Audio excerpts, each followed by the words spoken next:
Inilunsad naman kamakailan sa San Fernando Elementary School sa Pampanga ang Lunes Malinis o Clean Monday Program.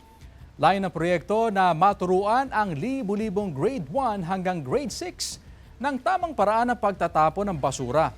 Sa ilalim ng programa, maaaring mag-ipon at magdala ang mga bata ng kanilang mga gamit o gamit ng sachet o plastic mula sa bahay na itatapon tuwing Lunes sa malaking trash bin sa paaralan.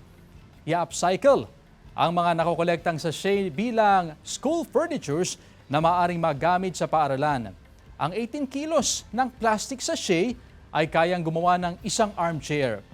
Ang SFES ang pinakamalaking public elementary school sa nasabing syudad kung saan inilunsad ang programa. Malaking tulong umano ito upang mabawasan ang basura at maturuan ang mga bata ng kahalagahan ng tamang pagtatapon ng basura.